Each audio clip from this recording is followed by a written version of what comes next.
Veamos este tuit que publicó el periodista Juan Carlos Iragorri frente a algo que José Miguel Santamaría del Movimiento de Salvación Nacional mencionó asociado a esto, a la movilización indígena en el Cauca, para saber qué opinión les merece a ustedes.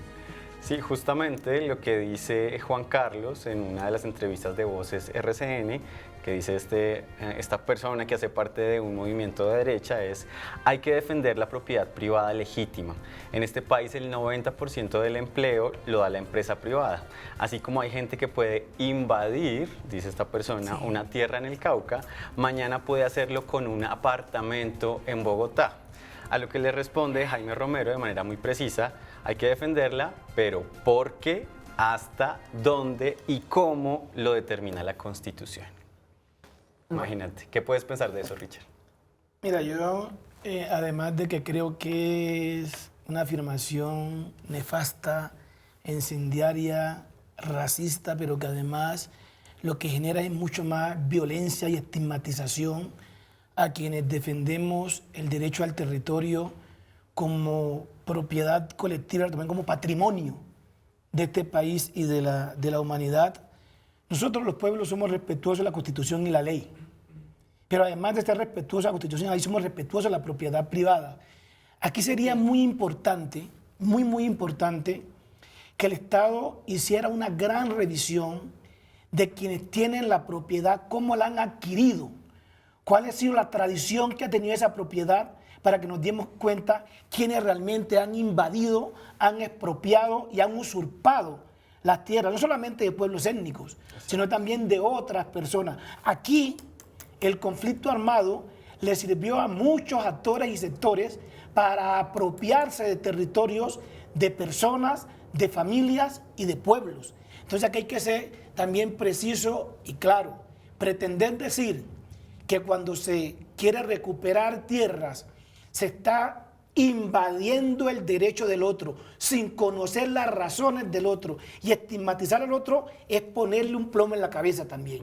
Es colocarle la violencia verbal y armada en la mano. Y en este país todavía no se necesita mucho que decir para que vulneren los derechos de los más débiles, y la vulneración normalmente va hasta quitarle la vida a mucha gente. El llamado que nosotros hacemos es a que, hombre, este nuevo contexto tiene que llevarnos a que aquí no hay un problema ni de derecha, ni de izquierda, ni de centro.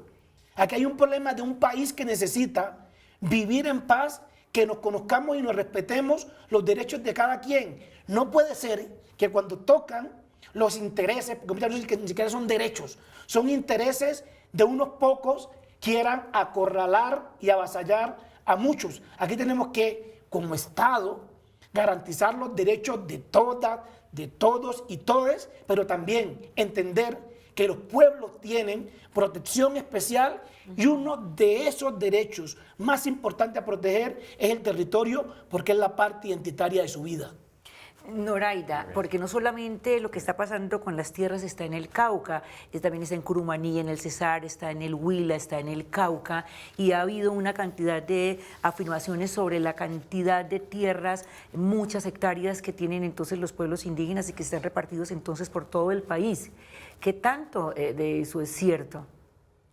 Yo creo que con todo el respeto que se merecen las personas que no piensan igual, no piensan, o sea, todos pensamos de una manera diferente. Pero el territorio para nosotros, como lo había dicho, es un espacio sagrado. En este momento tenemos el conflicto de tierras en el Cauca, sí, y en muchos departamentos. Y de hecho yo creo que, como lo menciona Richard, no sabemos porque los territorios pertenecieron a nosotros. A nosotros nos arrinconaron. De hecho, yo creo que muchas de las comunidades indígenas vivimos en la parte selvática, a orillas del río, porque los valles y los mejores territorios productivos los cogieron unas pocas personas. Y esas pocas personas son las que tienen los territorios. Y estamos en ese proceso de recuperación, y no es invasión, porque los territorios son nuestros. De hecho, yo creo que no hay necesidad de nosotros ir a otro lado a invadir una casa, un apartamento o un lote, porque esos son nuestros espacios de vida, son nuestros espacios sagrados. Entonces... Pero hay concertación, hay diálogo, hay disposición al diálogo y a los acuerdos también, porque lo que está pasando en estos momentos de reformas agrarias, de obtención también de tierras, es un muy buen momento para eso, para los acuerdos y las conversaciones. Yo creo que, yo creo que en ese sentido sí, quizá en un momento no nos sentimos escuchados, no nos sentamos en ese diálogo. Quisimos hacerlo por muchos años, no fue posible, no nos escucharon. En este momento hacemos parte de ese gobierno y en ese momento somos escuchados, estamos siendo escuchados. Lo que nos toca hacer en este momento es sentarnos entre pueblos, sentarnos entre hermanos, sentarnos con todas las partes de nuestro país para entender en sí qué es lo que nosotros no solamente queremos, sino qué es lo que nosotros estamos defendiendo. Porque lo que defendemos es la vida. Unidos por el derecho, lo que decía ahí el sombrero tal vez. Sí, yo creo que para nosotros esto es muy importante. Unidos por la defensa de la unidad, la tierra, la autonomía y la cultura. Esos son nuestros principios como Consejo Regional Indígena del Cauca y uno de nuestros principios es la tierra. Entonces no es más que los indígenas o los ancestros o nosotros las comunidades seamos esos terratenientes como ellos nos lo dicen. No es que tienen muchísimas extensiones de tierra, pero a veces es muy fácil mirar detrás de un escritorio y mirar un croquis y decir, miren, los indígenas tienen todo este pedazo de tierra, los afros tienen todo este pedazo de tierra y no lo cultivan porque son perezosos.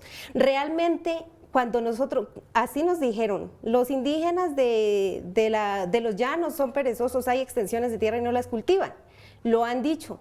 Pero ¿qué va a haber uno? Son extensiones, pero son sitios de reserva, son peñascos, son sitios sagrados, nosotros, por ejemplo, yo vivo cerca al Nevado del Huila y tenemos el Parque Nacional Nevado del Huila y nosotros no podemos entrar a ese espacio a intervenir y a sembrar o a explotar el territorio. Entonces yo creo que es más como conocer desde contexto cuál es el tema del territorio en sí. Y reconocer también las formas de gobierno indígenas y las formas de gobierno también de las comunidades afrodescendientes raizales y de vida, que sí, es no solamente gobernar, es cómo se vive y por qué se vive así.